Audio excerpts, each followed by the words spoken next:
Queridos, a graça e a paz. Nós vamos aguardar só mais alguns instantes para as pessoas poderem entrar na live, mais um minutinho, dois, para que outros possam também participar desde o início.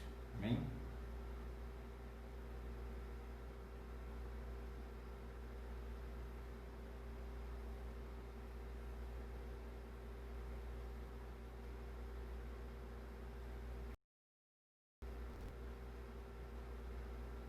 Mais uma vez, boa noite, que a graça e a paz de Cristo seja sobre a sua vida e sobre a sua casa. Meu nome é Maurício, eu sou pastor da Igreja Batista Pão da Vida em Campo Grande.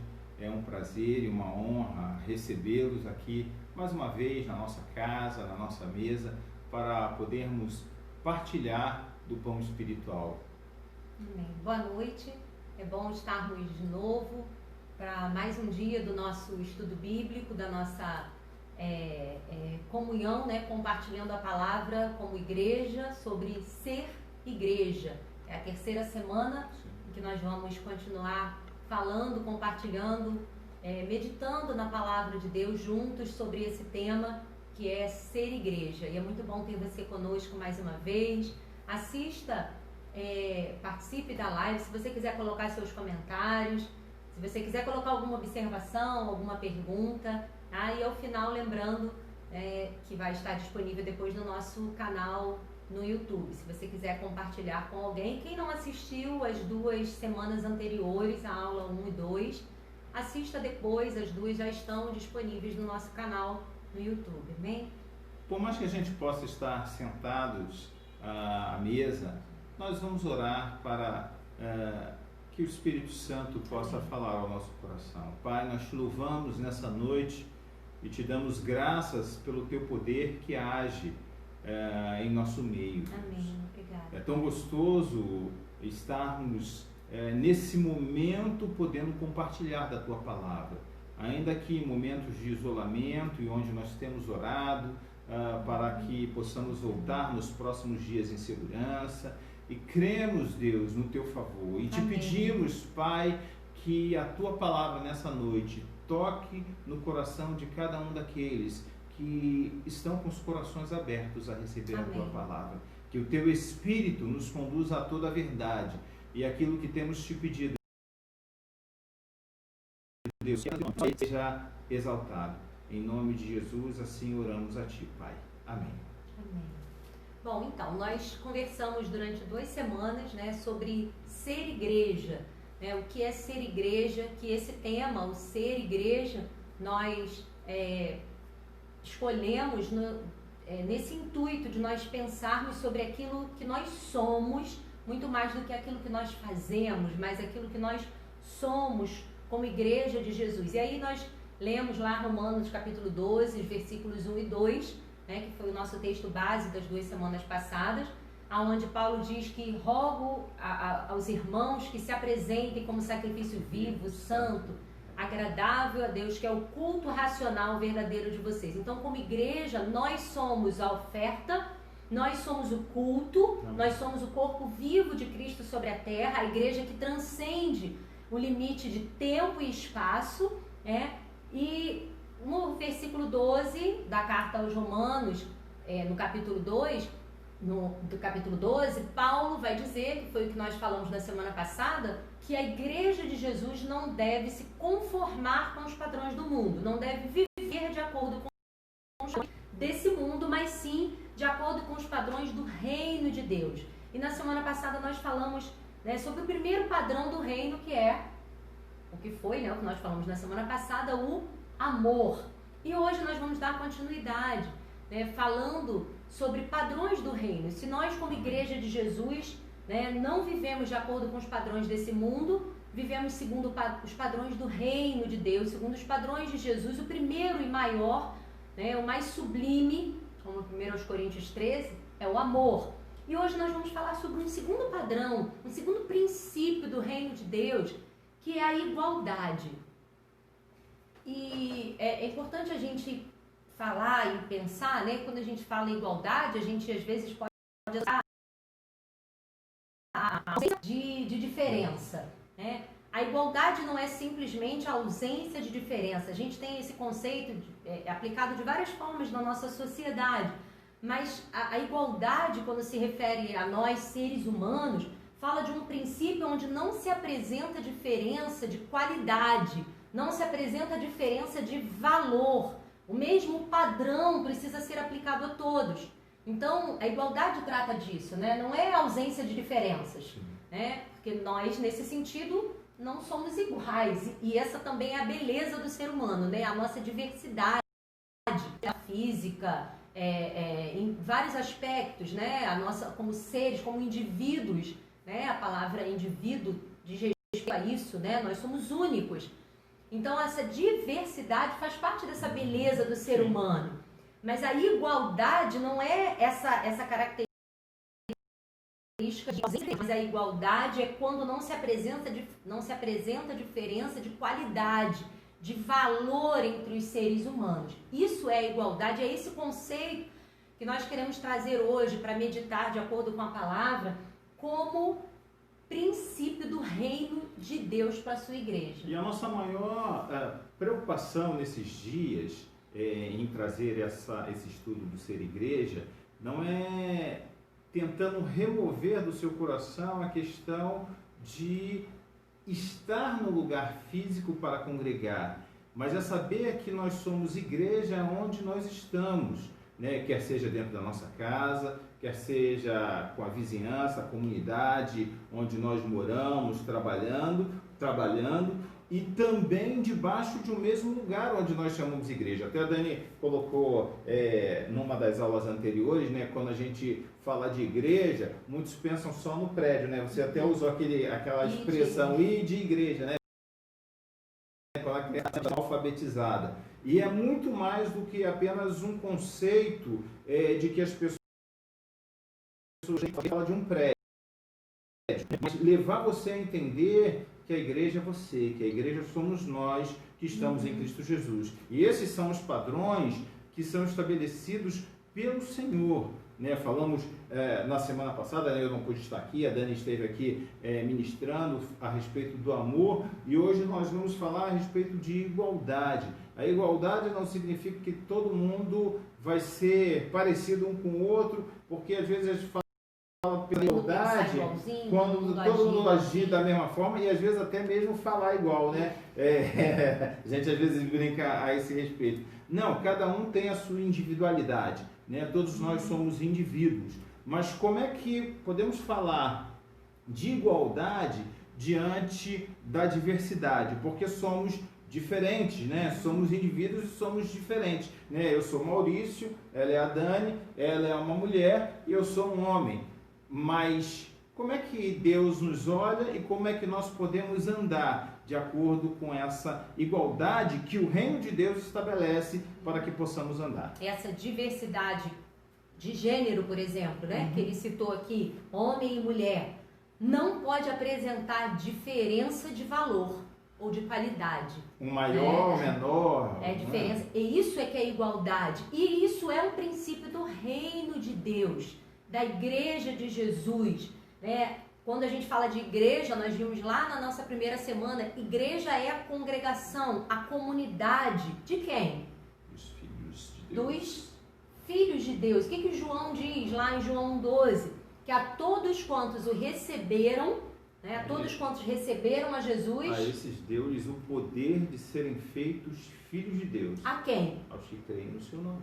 A todos. Então, todos os que fazem parte da comunidade dos filhos, da congregação dos filhos, da igreja de Jesus, são filhos, são iguais. Não existe diferença de valor, de qualidade entre os filhos. Isso é a igualdade.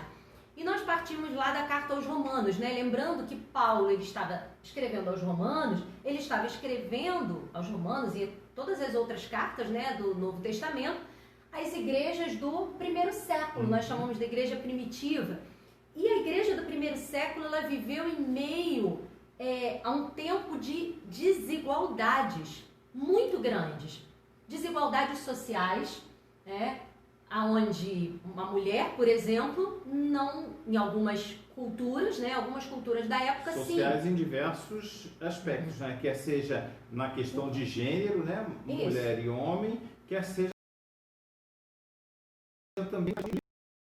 Sim, uma sociedade escravocrata, uma sociedade que tinha como sistema de trabalho base de várias civilizações, e principalmente aqui, a gente está falando do Império Romano. Paulo escreve essa carta à igreja que está em Roma, a capital do Império Romano, né? E o mundo da época vivia sob o domínio do Império Romano. Então, um sistema de escravidão que fazia diferença entre povos, entre pessoas, entre a qualidade, o valor das pessoas, onde alguns eram considerados escravos, né? Menos importantes do que outros, tinham menos valor do que outros. Alguns, por conta do seu gênero, também eram considerados menores, menos importantes, menos valorosos. Então, uma sociedade que vivia num tempo de desigualdades, desigualdade racial, desigualdade econômica, né? E não muito diferente dos tempos em que vivemos, né? A humanidade, durante os séculos, sempre viveu, né, padrões de desigualdade. E esse é um padrão do mundo. E aí Paulo vai escrever: vocês não podem viver segundo esses padrões. Os padrões do mundo têm como base desigualdades. Desigualdade de sexo, gênero, a classe social, em relação à etnia. Nós vemos em alguns lugares essas expressões de desigualdade muito, não apenas presente, mas muito intensa, né? E fica até de uma forma mais fácil de observarmos. Por exemplo, em determinados lugares ou países, né, as mulheres elas não têm nenhum valor, né? Elas não têm direito à fala, elas não têm direito a voto, elas não têm direito à expressão. O único direito que elas têm é de cuidar da casa e procriar. Ou seja, o valor que é atrelado a elas é um valor menor do que aos homens. Existem outros que é a questão até mesmo racial, né? Se você faz parte de uma etnia, e a gente vê até mesmo entre alguns países, né? Eu estava vendo uma reportagem há algum tempo atrás, em relação a um local que é de cunho muçulmano, mas existem lá os diversos aspectos, e aqueles que fazem parte de um grupo se denominam mais importantes do que outros. E isso está presente de forma tão clara nesses lugares. Mas trazendo até mesmo para o nosso país, nós estamos no Brasil e vivemos numa igreja chamada Igreja do Senhor. E trazer a você assim uma sacudida nessa noite. Será que esses padrões do mundo de desigualdade, eles estão presentes na nossa vida? E até às vezes eles não são tão visíveis como nesses países que eu falei. Mas será que eles não são, às vezes, bem escamoteados e escondidinhos lá? E às vezes como uma herança que trazemos, né? E podemos, infelizmente, vivenciar isso dentro da igreja, dentro das nossas relações familiares ou como igreja, né? Então, lembrando que Paulo estava escrevendo para uma sociedade com fortes desigualdades sociais, até mesmo religiosas, né? Para um povo aqui, né, os judeus convertidos, né?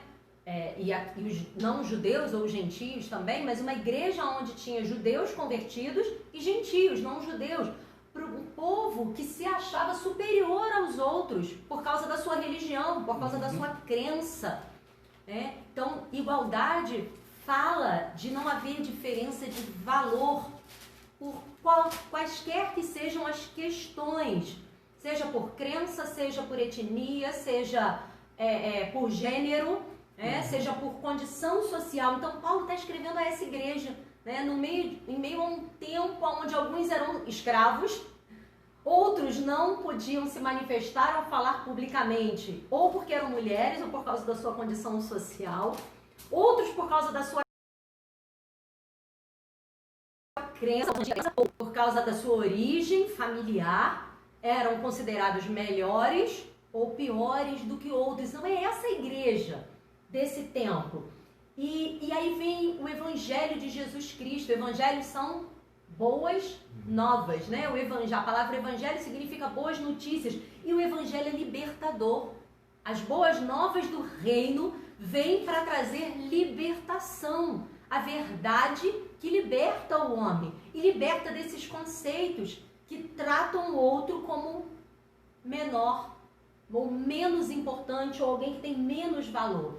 E aí a gente vai começar hoje falando, se a gente está falando sobre ser igreja, né, sobre o início da igreja, né, da história do cristianismo que está lá no livro de Atos. Né, Atos dos Apóstolos é o livro que é o único livro histórico do Novo Testamento e ele vai falar do surgimento da igreja e dos primeiros anos, né, desse crescimento da igreja de Jesus sobre a terra. Quem escreveu Atos dos Apóstolos? Foi Lucas. Lucas escreveu também o Evangelho de Lucas. E na nossa Bíblia está Mateus, Marcos, Lucas, João e Atos. Mas na verdade o livro de Atos é uma sequência do Evangelho de Lucas, né, do livro de Lucas. Então eu gostaria de abrir com vocês lá. Vamos lá, Lucas. O finalzinho de Lucas, para a gente entender essa sequência, né?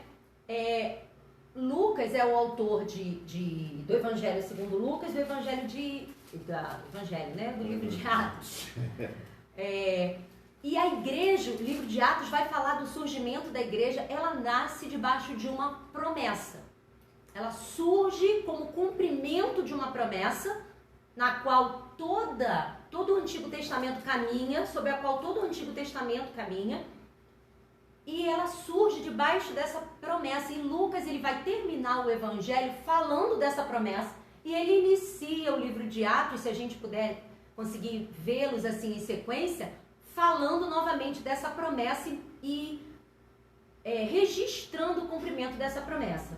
A partir do versículo 45, diz assim, Lucas 24, 45, então lhes abriu o entendimento para que pudessem compreender as Escrituras.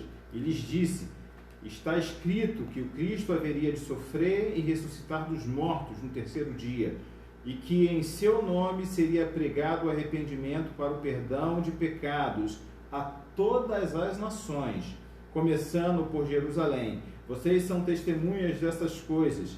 Eu lhes envio a promessa de Pai, mas fiquem na cidade até serem revestidos de poder do alto. Tendo-os levado até as proximidades de Betânia, Jesus ergueu as mãos e os abençoou. Estando ainda a abençoá-los, ele os deixou e foi elevado ao céu.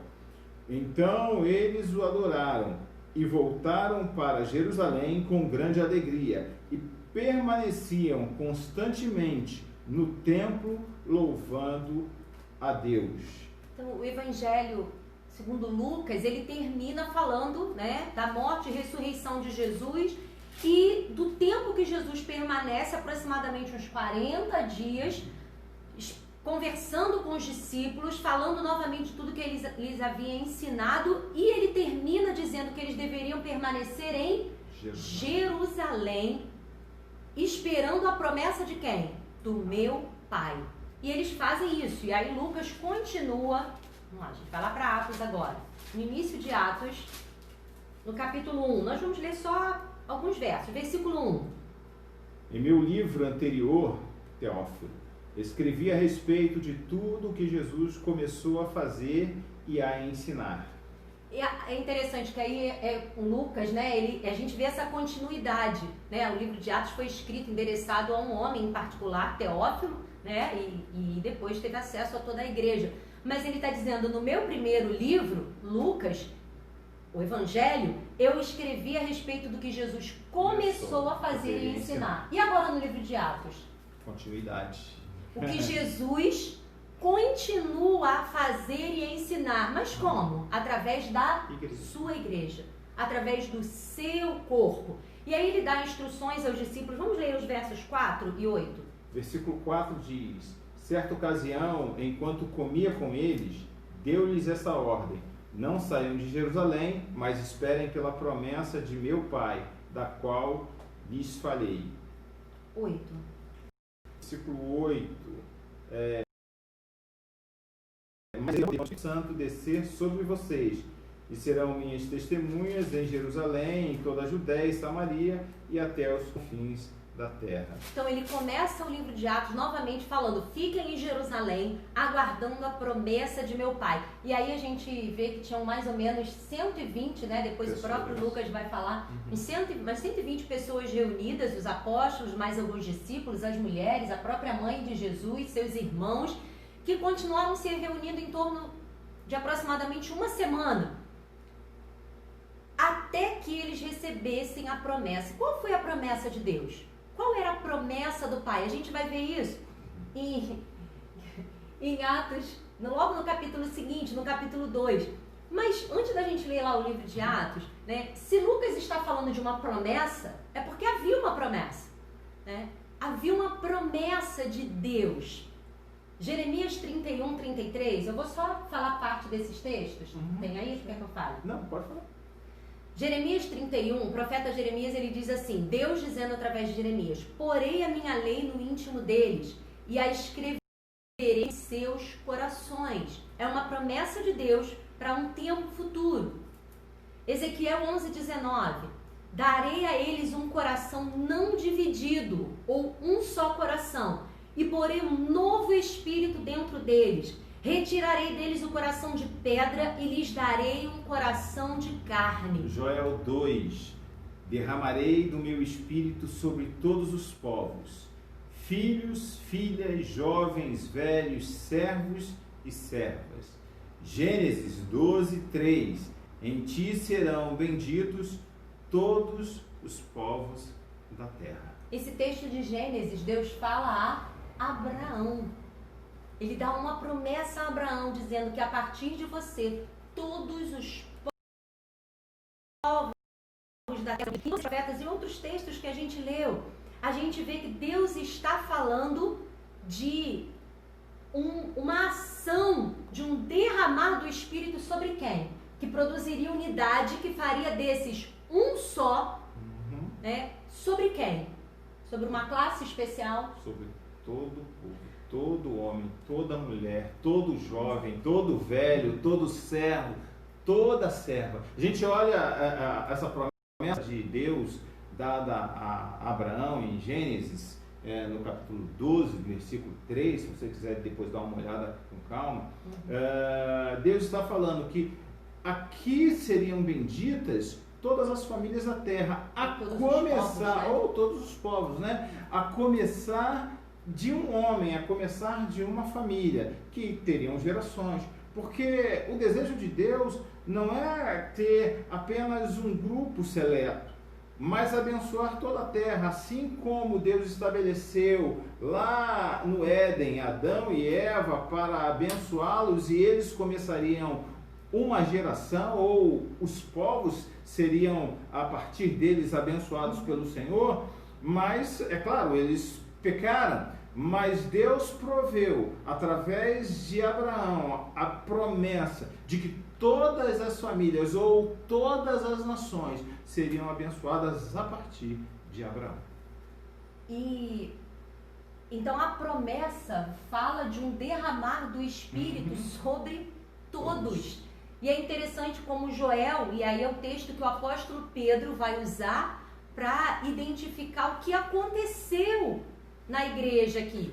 Joel fala de servos, filhos e filhas, jovens e velhos, um derramar do Espírito sobre todos os homens. Algumas versões da Bíblia trazem toda a carne, né? Que significa toda a humanidade, todos os homens. E é o que acontece aqui no livro de Atos, que é registrado no capítulo 2 do livro de Atos. O que estava acontecendo aqui? A gente falou sobre isso algumas semanas atrás, né?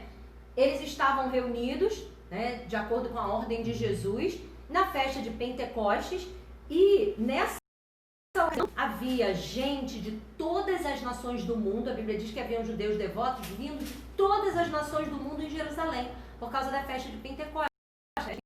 A festa que acontecia 50 dias depois da Páscoa, por isso a gente consegue calcular que os discípulos ficaram aproximadamente 7 dias, né, aguardando a promessa depois da ascensão de Jesus. 40 dias Jesus passou com eles, né, tirando os 3 dias entre morte e ressurreição, 40 dias até se completar 50 dias, então aproximadamente uma semana entre a ascensão e o Pentecostes. essa era a festa da colheita, havia gente de todas as nações do mundo e de repente aqueles que estão ali reunidos, né, veem-se línguas como de fogo sobre eles e eles começam a falar em outras línguas, são cheios do Espírito Santo, a gente conhece esse texto, e os homens que estão ali, as pessoas acham que eles estão embriagados, mas tem uma coisa interessante que acontece, os que estão ali escutam eles falarem em outras línguas e cada um entende na sua própria língua. Eu vi algo tão interessante, alguém disse que além da manifestação de falar em línguas, né, tem uma manifestação de cada um entender na sua própria língua. Há entendimento, há de unidade naquele momento. Eles entendem o que aqueles homens estão falando, que estão glorificando a Deus em suas próprias línguas. E Pedro se levanta e os apóstolos e fala que esse era o cumprimento do que havia sido dito pelo profeta Joel. Que o Espírito, o cumprimento do quê? Da promessa. A promessa que está lá desde Gênesis. A promessa de fazer um só povo. A promessa de Deus de fazer dos homens e mulheres em toda a terra um só povo. Homens de toda a tribo, língua, povo, raça e nação. E aqui o Espírito é derramado sobre toda a carne. Então, é o Espírito derramado sobre toda a carne. O que acontece aqui em Atos 2, eu acho tão interessante, que é o Espírito derramado sobre toda a carne, diante de gente, do testemunho de todas as nações do mundo. Sim.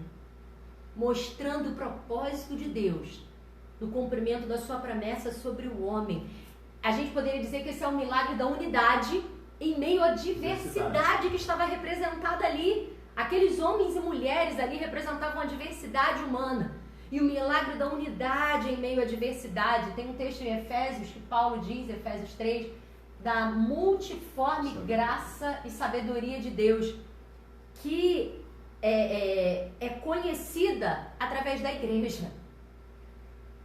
A multiforme graça nas nossas diferenças, nas nossas individualidades, é conhecida através da igreja por causa desse entendimento de unidade, de igualdade que nos proporciona o mesmo valor, que nos faz entender que temos o mesmo valor, porque somos todos filhos. E em Cristo eu entendo, né, e a gente entende esse princípio da igualdade, porque em Cristo primeiro nós fomos chamados ao arrependimento. Se você continuar lendo esse texto de Atos, Pedro, ele vai explicar o que está acontecendo, que é o cumprimento da profecia. Ou seja, filhos e filhas, derramarei do meu espírito sobre todos os povos. Pedro está dizendo, isso é o que está acontecendo, que foi predito pelo profeta Joel. Deus disse, eu vou derramar do meu espírito sobre todos. Filhos e filhas profetizarão, jovens terão visões, velhos sonharão sonhos, servos e servas, sobre servos e servas derramarei do meu espírito e eles profetizarão. E eu acho interessante se a gente pensar, tenta voltar a esse contexto e imaginar o que significava essa fala em meio a um contexto de desigualdade. Dizer àqueles homens que os homens e as mulheres profetizariam. Os servos e as servas estariam no mesmo ambiente, como iguais. Na verdade, a ação do Espírito está nivelando diante de Deus todas as pessoas, né? Onde não tem raça, não tem gênero, não tem idade, está nivelando. E a gente pode imaginar o impacto desse povo que está acostumado com essa distinção, né, de religiosidade, né, dos que são mais importantes e dos que são menos importantes, né, essa distinção de gênero, essa distinção de senhores e servos, teria que quebrar muitas coisas, os paradigmas que estão tão arraigados dentro de nós pessoas, né? Porque cada um de nós carrega em si acúmulo de coisas, né, que aprendemos familiar, no meio em que vivemos. E não era diferente nesse período, né? Roma, principalmente Roma, vivia uma diferenciação muito grande na questão de gênero, de raça, de etnia, e agora o Evangelho está... Uma série de desigualdades. Sim, e o Evangelho está trazendo uma proposta onde toda essa desigualdade já não vai existir mais, porque afinal de contas... E, utilizando uma palavra que você falou agora, uma proposta, né? O Evangelho está trazendo uma proposta, uma proposta baseada numa promessa de Deus, sim, desde o Gênesis, de que esse era o propósito de Deus para o homem. O que o homem construiu diferente disso não era o propósito do coração de Deus. Sim. Esse era o propósito de Deus. O Evangelho traz uma proposta de se viver de acordo com o propósito de Deus para o homem. E aí a gente imagina essa fala nos ouvidos desse povo, que viviam tão acostumados com esses critérios de desigualdade. E é tão interessante... Ouvindo que esse é o cumprimento de uma promessa de Deus. É tão interessante que a igreja, ela vive isso no início, né? Eu estava até procurando aqui agora, mas quando chega lá no capítulo 6 de Atos, a igreja já cresce, já não é mais o número de 120 pessoas, né? Tem 3 mil, 6 mil, e o número de discípulos vão aumentando, né? E a igreja, ela vai tomando um corpo, né? Vai tomando uma forma. E que forma ela começa a tomar? No capítulo 6, no versículo 1, diz assim: naqueles dias, ou seja, nos dias em que a igreja estava crescendo, nos dias em que a comunidade dos filhos de Deus estava crescendo, né? Diz assim: crescendo o número dos discípulos, os judeus de fala grega, ou seja, os helenistas, né? Entre eles, queixaram-se dos judeus de fala hebraica, porque as suas viúvas estavam sendo esquecidas na distribuição diárias de alimento. Ou seja, já começou a haver uma acepção de pessoas, né? Começou a haver um problema da diferenciação. Ah, não, você fala grego e eu falo hebraico, então eu sou melhor do que você, eu preciso ser mais suprido porque eu falo grego do que você fala hebraico. Eu falo grego, você fala hebraico. Então, a gente está fazendo aqui uma divisão, uma acepção de pessoas. Mesmo porque Deus não faz essa acepção. E também chama-nos, como igreja, a não fazer acepção. Né? Porque eu quero usar a expressão que Deus usa quando chama Samuel a ungir Davi, né? Dizendo assim: ó, Samuel, olha, eu não vejo como vê o homem, né? O homem vê o exterior, vê a aparência, né? Mas olha, e leva em conta, não é a nossa aparência, não é o nosso exterior, não é o nosso estereótipo, mas Deus leva em conta o teu e o meu coração. Qualquer questão social, né, relacionada a isso. Então, se a gente pode imaginar isso, né, e voltando ao padrão de igualdade do reino, a igreja, ela nasce debaixo do cumprimento dessa promessa, de um derramar do Espírito sobre todos. Então, em Cristo, nós somos chamados ao arrependimento. Em Cristo, nós somos chamados ao perdão. Em Cristo, nós somos chamados à reconciliação. Em Cristo nós somos chamados à unidade. O que toda esse histórico de desigualdade causou e trouxe a nós como indivíduos, como sociedade, em Cristo nós somos chamados a nos arrepender. Logo, no final desse discurso de Pedro, né, Pedro vai falar, né, do cumprimento da promessa, e ele vai falar da morte, da ressurreição de Jesus, da ascensão, e aqueles que estão ouvindo, eles questionam: e o que a gente deve fazer? A palavra de Pedro é... Não, continua. Não, porque veio aqui a minha mente que a gente fala sobre unidade. Você falou aqui sobre a questão de unidade, né?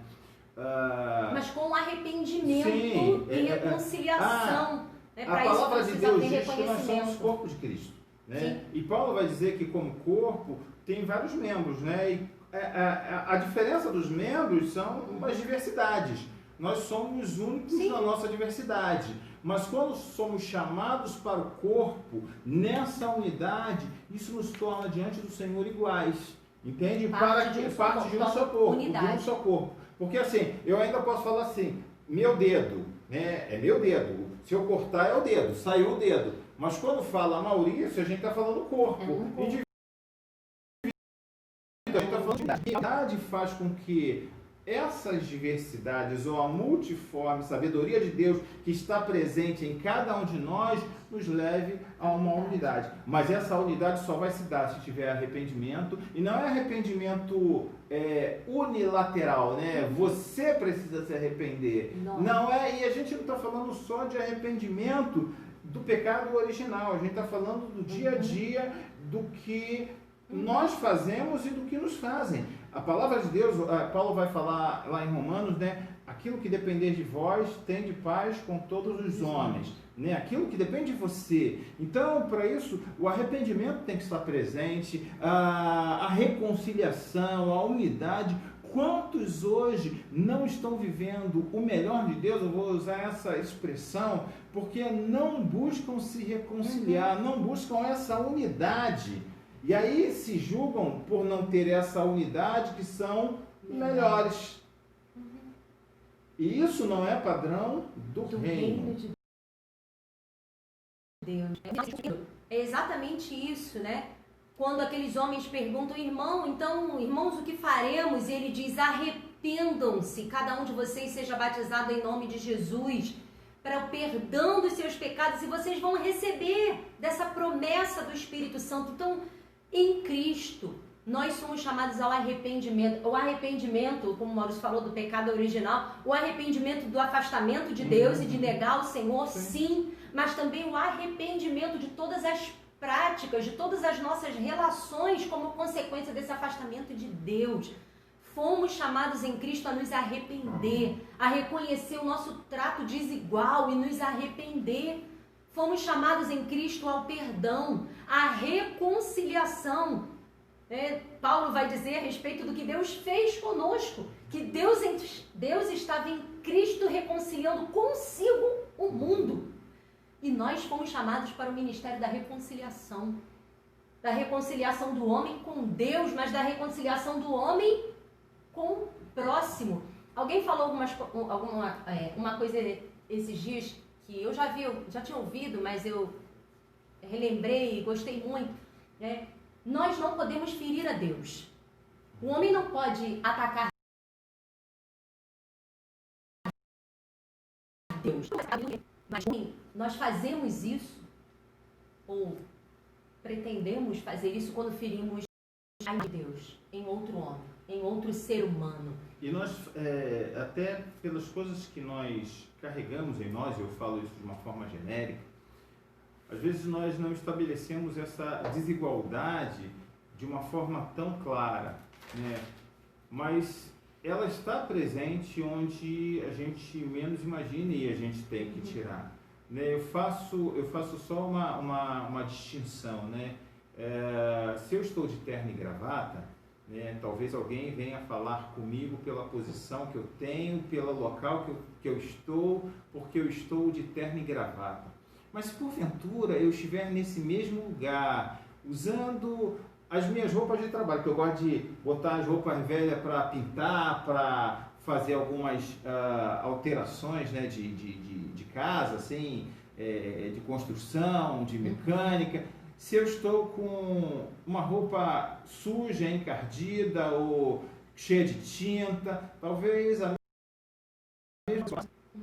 E não fale, não cumprimente ou não fale comigo única e exclusivamente porque eu não estou de terno e gravata. Isso também, irmãos, é uma forma de diferenciação. E nós não podemos ter esse tipo.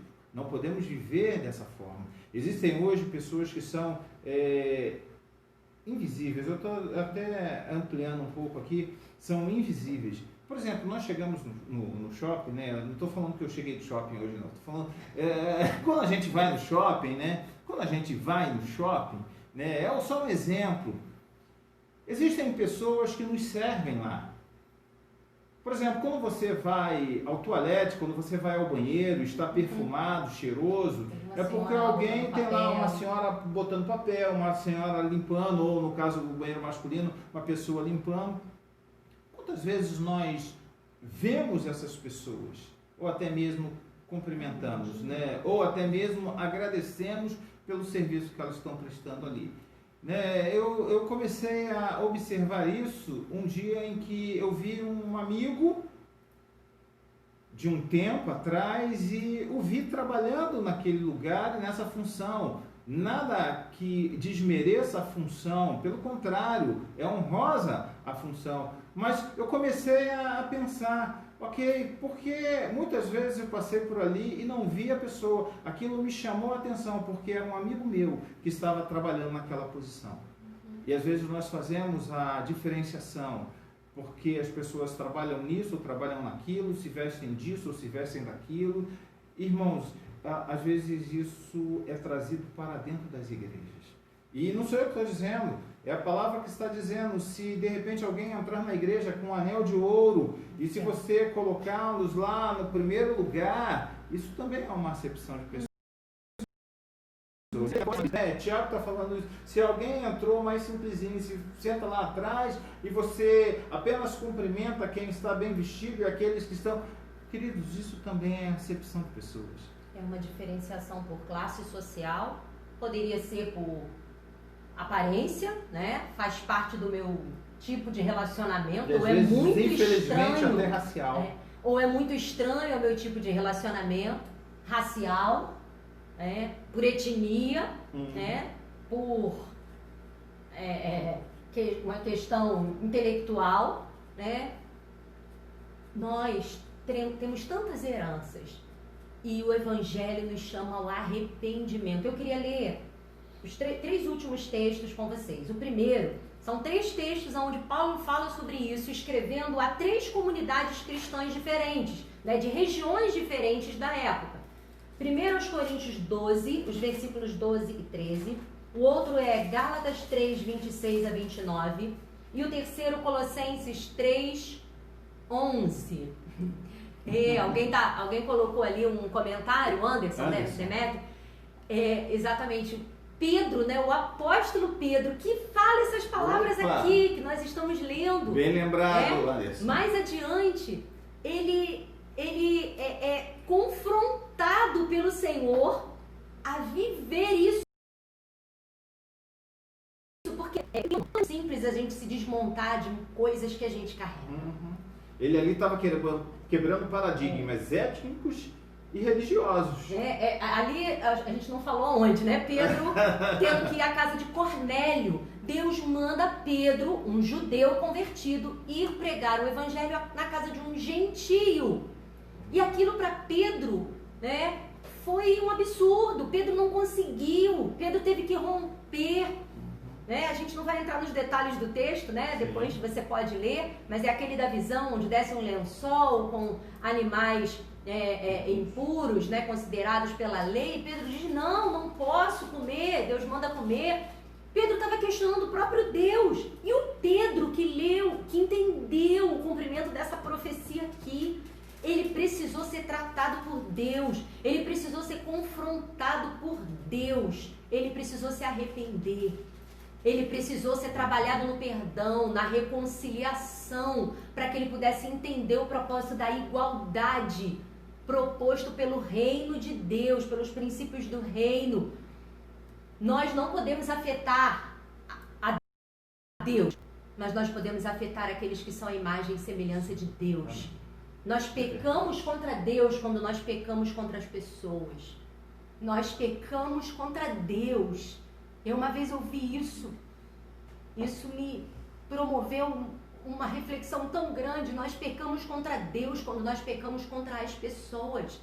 E pecamos contra as pessoas quando as tratamos com desigualdade, quando as tratamos com indiferença.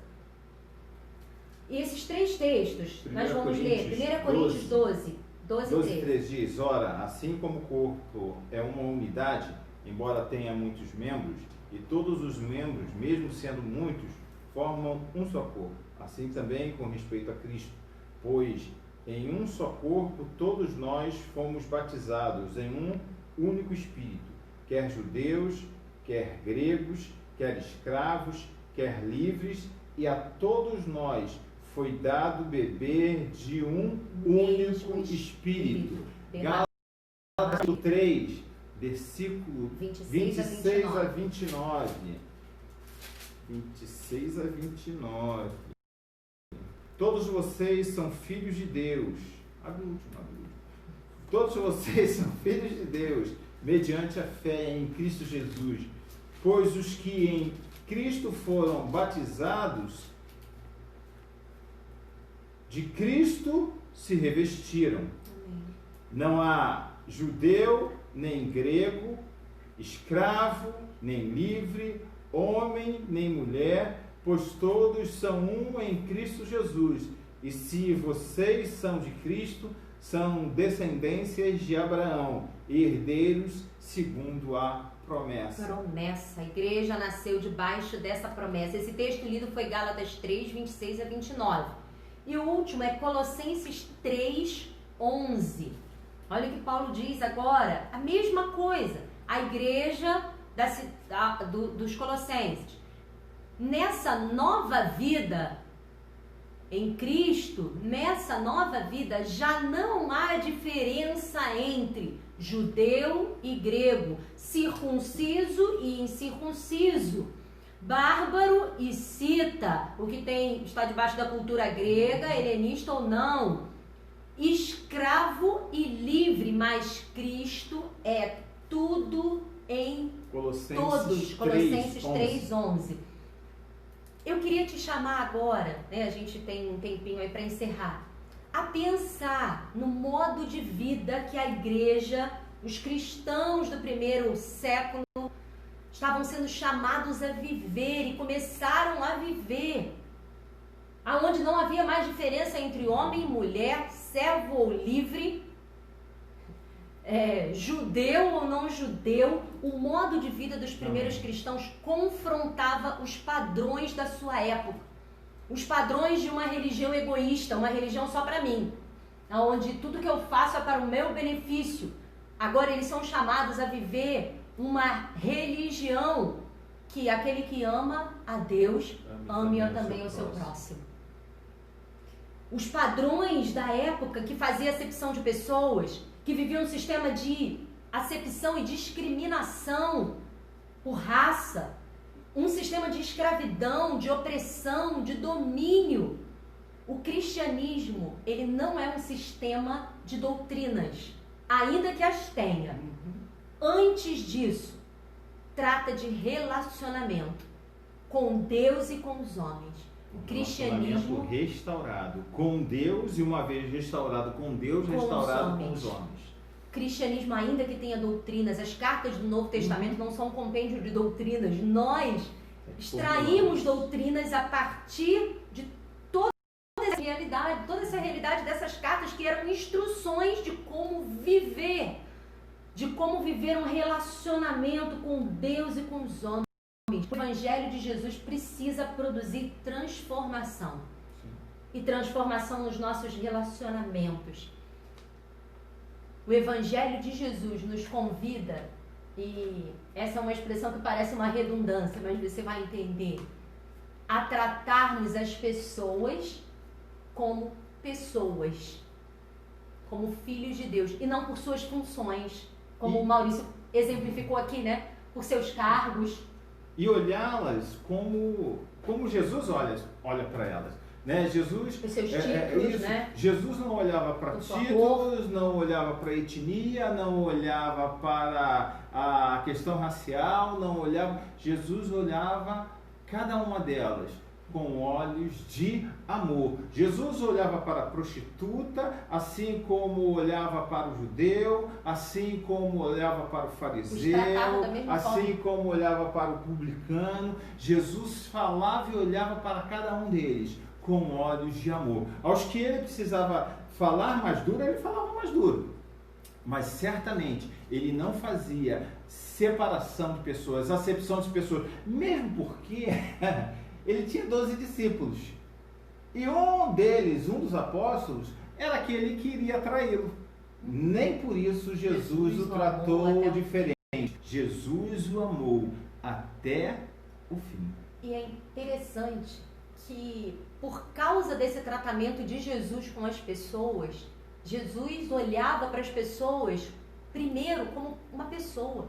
Jesus não olhava para o título, para a condição social, para a função que exercia, para a cor. Por causa disso, esse foi um dos motivos em que Jesus foi mais criticado justamente pelos religiosos da época. Que eram aqueles que, se você ler os evangelhos, né, a gente vai ver vários momentos em que a gente imagina, né, eles falando assim, se ele soubesse com quem... Eu às vezes falo baixinho, às vezes penso em falar baixinho, mas aí você não vai me ouvir. Mas a gente imagina que eles falavam baixinho uns com os outros, né? Se ele soubesse que ela era uma pecadora, se soubesse que essa mulher que está chorando era uma prostituta. Jesus sabia. E o que mais incomodava, justamente o que incomodava e levantava críticas contra Jesus, é porque ele se posicionava vivendo os princípios do reino de Deus. Aleluia. Tratando as pessoas como pessoas e não por suas funções ou por qualquer outra coisa. Eu gostaria de terminar essa noite usando uma expressão que talvez você já tenha ouvido. Jesus, ele é o nosso maior exemplo em todas as coisas. Amém. Jesus vivia o que ele pregava e pregava o que ele vivia. Isso é ser igreja. Né? E isso é ser igreja. Ser igreja é pregar e viver Amém. O evangelho simples de Cristo. Amém. Mas simples não deixa de ser poderoso. Um evangelho simples e poderoso, capaz de transformar vidas. Que a gente possa viver esse evangelho e ser de fato igreja, não ser apenas uma instituição, não ser apenas como às vezes eu falo, né, um CNPJ, é um prédio, ainda que todas essas coisas tenham o seu lugar, mas que a gente possa ser igreja viva de Cristo. Amém. Aqueles que fazem a diferença, que pregam o que vivem e vivem aquilo que pregam. Amém. Sem mentira, sem preconceitos, sem acepção de pessoas, sem racismos, sem diferenças raciais, sociais, genéricas ou de gênero, né? Mas que a gente possa ser igreja onde nós estamos. Amém. Para que a bênção do Senhor não seja retida em nós como alguns pensam que é, mas que a bênção de Deus, ela atravesse a nossa vida. Amém. A ponto de abençoar outras vidas. Amém. Nós somos chamados para ser igreja de Jesus. Com um único motivo. Alguns vão dizer, ok, para a gente ser arrebatado, ir para a glória, esse é o motivo final. O motivo de sermos igreja aqui na terra, sobre essa terra, é sermos bênção do Senhor sobre essa terra. Ou seja, testemunhar o amor, o poder, a graça, a bondade, a benignidade de Jesus sobre essa terra. Sem fazer acepção de pessoas, de raça, gênero, credo e por aí vai. Que a sua vida, Amém. Como igreja, seja bênção nesse tempo. Amém? Amém. Amém. Eu quero orar com você nesse instante. Eu quero orar por você. Pai, nós te louvamos. Nós te bendizemos por essa noite e que a tua palavra, ela, como caiu e tem caído no nosso coração, ela seja tão simples, mas tão poderosa para transformar a nossa vida, para transformar o nosso viver. Amém. E todas as estruturas que precisam ser abaladas e destruídas nesses dias sejam destruídas. E que seja erguido tão somente a estrutura firmada e alicerçada na palavra egoísmo, toda inveja, toda diferenciação, todo sentimento de ser melhor. Amém. Pai, tudo isso caia por terra, Deus. Mas que possamos buscar com a Tua palavra, como filhos, a unidade, o reconciliar, Pai, o arrependimento, a unidade, o perdão, Deus, e viver única e exclusivamente o Evangelho puro e simples de Jesus Cristo. Amém. Mas um Evangelho tão poderoso que é capaz de transformar vidas. Amém. Obrigado por essa noite, Deus, nós te louvamos e te damos graças. E aproveitamos esse momento, Pai, para abençoar o nosso pastor presidente, o pastor Onésio, que hoje completa mais um ano de vida. Que a vida do nosso pastor seja cheio das bênçãos que vêm do Senhor. Que a Tua graça, a Tua unção, que a Tua sabedoria sejam sobre ele multiplicadas. Guarda, Senhor, tanto ele quanto sua esposa Carmen, a sua família. Amém. E que a cada dia ele possa prosperar em tudo aquilo que ele fizer. Amém. É o que nós te pedimos, Deus, nessa noite. Em nome de Jesus. Amém. Amém. Amém. Deus te abençoe. Muito bom estar com você mais um dia. Que essa palavra, ainda que simples, porque a palavra de Jesus é simples, né? Alcance de fato lugar em nosso coração. Se preciso for, e sempre é preciso, né, nas nossas vidas, que haja arrependimento, que haja perdão, amém, que haja reconciliação, que haja transformação, que o Evangelho de Cristo promova em nossas vidas de forma individual e da Igreja de Jesus, de fato, transformação. Amém? Eu quero terminar essa noite dizendo, não se considere superior aos outros. A palavra de Deus diz, considere ao contrário os outros superior a você. Né? Se nós fizermos isso, nós vamos compreender que se somos inferiores não no sentido pejorativo, de complexo, né? Mas se somos inferiores no sentido da visão de sermos servos. Porque quando nós somos servos, nós estamos dispostos a servir. Que seja cada um de nós servos uns dos outros, prontos ao serviço de Deus, em favor de outros. Que o Senhor te abençoe. Amém. Abundantemente. Tenha um restante de semana cheia de paz, cheia de alegria. Amém. E que as bênçãos do Senhor sejam multiplicadas sobre a sua vida e sobre a sua casa. E mais uma vez, te agradecemos por assentar à mesa conosco. Amém. E até o nosso próximo encontro. Amém. O Senhor te abençoe.